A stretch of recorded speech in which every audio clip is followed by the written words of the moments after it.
Hey y'all, welcome to Paige's Perspective, where I help you find your inner strength to cope with life. So this episode was an idea from a wheelie in the community.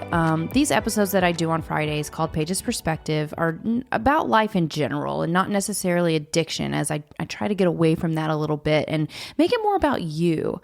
And she asked, how do we recognize growth within ourselves? And it was such a great question because I also got to reflect on my own growth, and I could speak on this for a really long time, but these mini episodes are short and sweet and to the point. So let's go ahead and get into it. And I have 10 basic things to recognize, and I'll elaborate on each one of them. So number one is going to be look at the small things. So I used to have a lot of social anxiety. I mean, I had a lot of anxiety in general. I was diagnosed with general anxiety disorder when I went through my my rock bottom, and it was difficult for me to go to appointments, parties, grocery stores, like all the things. And guys, this wasn't my whole life. This was just a time when I was in a really bad place mentally, and I began overthinking the worst case scenario in all these situations.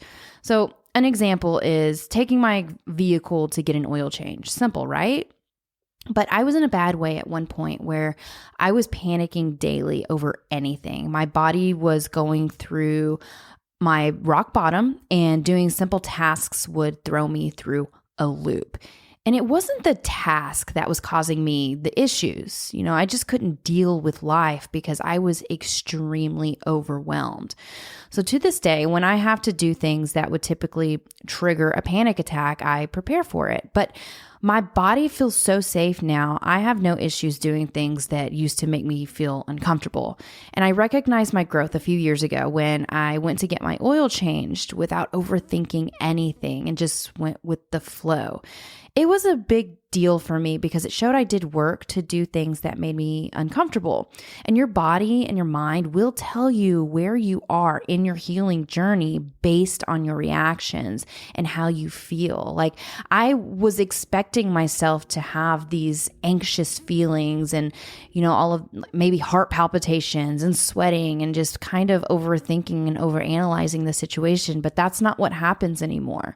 I'm at a place that calm and ease. And that's when I knew that I was growing and things were changing for me. Number two is look at how you respond to your emotions. Are you still impulsive with your responses, or have you noticed you pause and think before acting? This is personal growth and something to be proud of when you begin to change your reactions. So I went through a very cynical, angry phase during my rock bottom, and everything angered me, even if it wasn't justifiable. Like my husband waking up early and getting in my way during my routine, my kids just doing kid things, somebody just talking to me, like those things would just make me angry. And growth was when I recognized I was beginning to handle these things differently, recognizing that my anger was not rational. Yes, anger is important when we are being harmed, but I wasn't being harmed. I was overwhelmed and didn't deal with the hurt I had years prior. The anger was pouring into those around me, and that's not healthy. So I learned how to manage it better and understand when anger was legit and when it was an internal issue within myself.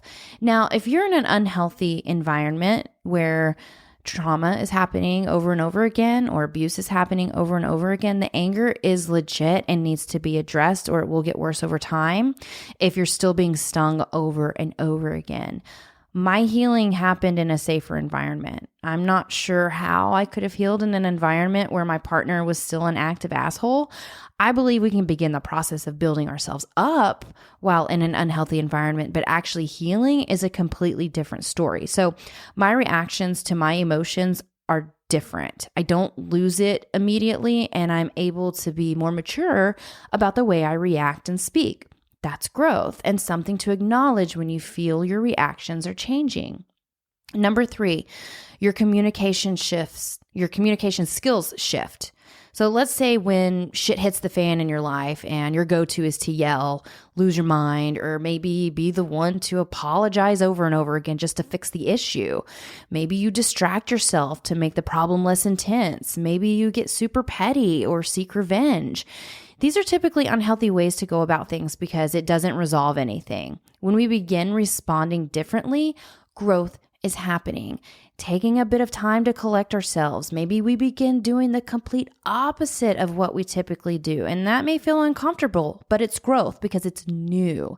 So instead of yelling, maybe you go silent. Even though this isn't the best approach, it is different and it allows you to see things in a different light. That's growth. The next time things get rough, you'll try something else different that may or may not work for you. But again, it's different. And you're exhausting all your options on how to communicate in a productive way. Eventually, you will find the balance of what type of communication works best for you. Number 4, your coping mechanisms shift. So many of us have unhealthy coping mechanisms, especially when we live in an environment that is unhealthy. I ate my feelings while my husband was an active asshole and gained a shit ton of weight. I also drank heavily to deal with boredom.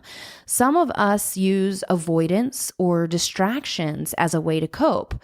Ignoring or avoiding problems, emotions, or responsibilities may seem easier in the moment, but typically leads to more significant issues down the line. Sometimes when we feel this way, we think that, oh, we're just being strong. We're just being strong because we're getting through it. But we're not getting through it. We're ignoring it. That's different. Getting through it is actually dealing with it and feeling all the feels.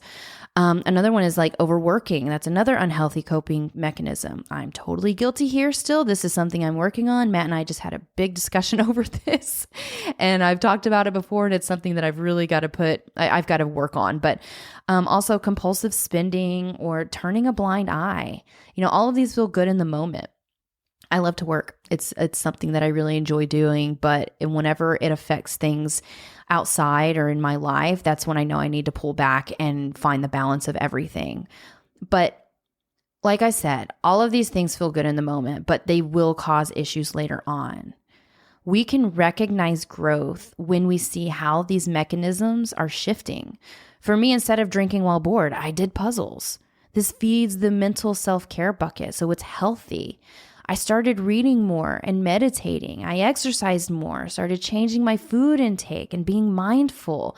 You'll start seeing things more clearly when you shift your coping mechanisms into healthier outlets, and this is a sign of growth and self-care. Again, doing something different equals growth.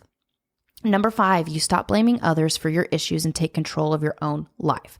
Sure, many of our issues are caused by external factors, but as adults, it's up to us to quit blaming shit and do the work.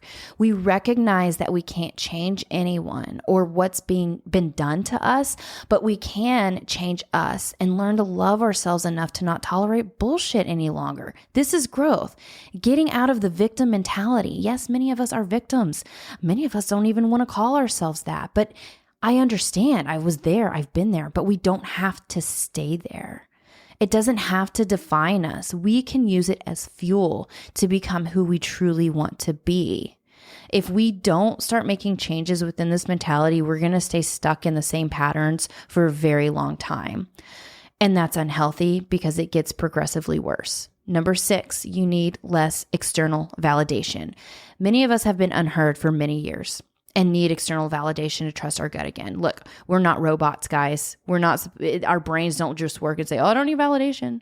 This is a process, but we don't wake up one day and just say, I'm just going to trust my gut today. It took validation from a therapist to help me trust my gut again. And you'll recognize growth when you start making decisions that are different than what you typically do. Like I set some hard boundaries with my husband a few years ago regarding some toxic relationships outside of our relationship. I tried to do it for years, but my boundaries kept getting crossed and I wasn't strong enough mentally to follow through. I didn't have his support for a long time, and I got to a point where I didn't need his support because I trusted my instincts on something very important in order to protect myself and our children. I didn't need his validation to make sure I was doing the right thing. I knew in my bones I was doing what was best for us in the long run. It turned out fine so far, but I'm okay with making decisions without validation. I did need validation for a long time, but now that I'm confident in most of my decisions, and even if they're wrong, I can own that, which is also growth. I'm able to do what I feel is best without someone influencing me to do the opposite. Number 7, there are way less highs and lows in all areas of your life. Living in chaos gets you used to the highs and lows. And once the chaos is gone, you may feel very odd, very weird, very uncomfortable because it's unfamiliar territory. Your life will become more balanced and you don't get overly excited over everything. That's good. And you don't lose your shit over everything that goes wrong. You're able to balance your emotions and life for that matter. You'll learn that boredom is okay and way better than chaos. And this is growth. My kids hate it when I tell them that it's okay to be bored. Number 8, you may notice you are more cynical, and that's okay. This is better than being naive and staying stuck in the same patterns of behavior. We begin to wake up when we become cynical. We're angry with ourselves for tolerating shit for so long. We become angry with our partners for all the hurt they caused. We become angry with all the time we feel like we lost. God, I went through a cynical stage in all different areas of my life, but damn, it's necessary. As long as we get out of it and keep growing into the wisdom stage, which is balance and recognizing the gray area in life. So here's an example of something small but significant in my life. There was a person who would buy love. Gift giving was extreme, and it was so excessive that even when I tried to enforce boundaries, they would find a way to cross them instead of respecting them. This happened for years, and I got to a point where anytime anyone would give me a gift, I thought it meant manipulation and all the wrong things. This was very cynical of me because I was grouping everyone who gave gifts into this bucket of, well, they just want to buy my love and there has to be something behind this gift. This is being cynical. Now I understand the balance and I'm able to recognize when someone is genuine with their gifts and when someone is not. But it fucked with me, y'all. It fucked me up. Not gonna lie. And I know it sounds so small, but there was way more to it than just giving gifts. Here are some more examples on how you may think. Everyone lies. You can't trust anyone. Or I'll never be able to trust in a relationship again. Or no one cares about anyone but themselves. Or good things don't happen to people like me. Or they're just lucky. There's no real hard work there. Think of it like a pendulum. One side is naive, where we believe in only the good and dismiss the bad. And the other side is cynicism, where we only see the bad in everything, which is a bit better than naive because it protects us from being harmed over and over again. The middle is wisdom, where we strive to be. As long as we're working on growth and becoming a better version of ourselves, eventually we recognize who we can and cannot trust. We understand how to stand up for ourselves and not allow people to step all over our values. We learn who is safe and who isn't because not everyone is safe, guys. And being cynical sucks. But it's growth. It's part of the awakening process, and you may stay here for a bit, but that's okay. You will come out stronger and wiser. And like a pendulum, we go back and forth and find balance occasionally. It isn't like we find the middle and stay there forever. There will be instances all throughout our lives that will pull us in both directions, and then we find the gray area occasionally. This is life. Number 9, you begin to speak your mind without fear of criticism. This has been a big process for me and honestly hasn't come easily, especially with having a podcast and lots of platforms where content is based on sharing my very personal experiences, but I want to be able to speak my mind and handle constructive criticism without taking it personally. Being unheard for many years will make you feel afraid to speak your mind with confidence, but once you begin to get out of the comfort zone, it'll be messy and feel weird, but that means you're growing. I'm still growing here, and one day it'll click, but that'll only happen if I continue to push myself in the direction I want to go. It's not as simple as changing my thoughts to just be you, who cares what others think? Again, it's a process. Number 10, you become less triggered. When you're working on growth and providing a safe space for yourself, your triggers will become less over time. You'll also stop blaming others for your triggers and do whatever you need to do to cope. We did an entire episode on triggers a while ago if you want to hear about what triggers as a spouse may have and how to cope with them. But with growth and when you know what you stand for, people won't trigger you as much because you know you're capable of standing your ground. I used to be triggered by highlight reels on social media, and now I don't give a fuck. Those feelings don't hit me anymore. I'm neutral and scroll on. That's growth. Being exposed to situations or people where you felt triggered before and now you just feel calm, that's growth. Like I said before, I can go on and on with this, but I'm going to stop here for now. Growth is uncomfortable. And it's going to stink sometimes. Sometimes we're going to hear something that hits deep and we want to avoid it instead of addressing why we're feeling stung in the first place. It means it's something we need to be aware of and grow from. Growing pains are real, but staying in the familiarity of what we know can be more painful down the line. It's like eating whatever we want because it's comfortable in the moment, but eventually it's going to catch up to our health. Staying comfortable in the familiar will catch up to our mental, emotional, and physical health. We must continue changing, shifting, growing, learning, and opening our eyes to reality if we want to live our best life. I never said any of this is easy, but damn it, it's worth it, and you're worth it. That's all I have for this week. Until next time, I'm Paige. Bye.